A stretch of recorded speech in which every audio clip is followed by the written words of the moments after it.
যুক্তরাষ্ট্রের সরকারি দপ্তরে চলমান অর্থ সংকট এবার এক নতুন মোড় নিল। প্রেসিডেন্ট ডোনাল্ড ট্রাম্প ঘোষণা করেছেন, যতক্ষণ পর্যন্ত ডেমোক্রেটরা নতুন ভোটার নিবন্ধন আইন বা সেভ আমেরিকা অ্যাক্ট মেনে না নেবে, ততক্ষণ তিনি হোমল্যান্ড সিকিউরিটি বিভাগের কোনো বাজেট বিলে স্বাক্ষর করবেন না। গত 13ই ফেব্রুয়ারি থেকে বাজেটহীন অবস্থায় আছে আমেরিকার অত্যন্ত গুরুত্বপূর্ণ এই বিভাগটি। এর ফলে প্রায় 50,000 টিএসএ কর্মী গত 5 সপ্তাহ ধরে বেতন ছাড়াই কাজ করছেন।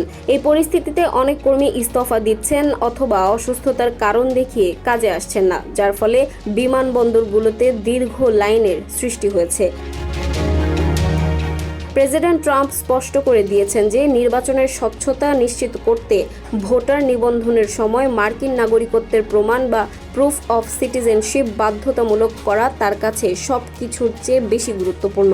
এছাড়াও তিনি এই বিলে ট্রান্সজেন্ডার বিষয়ক কিছু বিধি নিষেধ এবং মেইল ইন ব্যালট বা ডাকযোগে ভোট দেওয়ার ক্ষেত্রে কড়াকড়ি আরোপের দাবি জানিয়েছেন।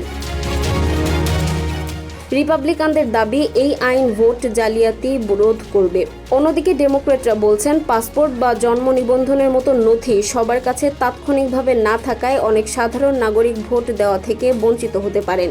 এই রাজনৈতিক অচলাবস্থার মধ্যে চাপ সৃষ্টি করতে ট্রাম্প বিমানবন্দরগুলোতে আইসি এজেন্ট মোতায়েনের ঘোষণা দিয়েছেন। 100 সদস্যের সেনেটে এই বিল পাশের জন্য 60টি ভোট প্রয়োজন, যেখানে রিপাবলিকানদের হাতে আছে মাত্র 53টি আসন।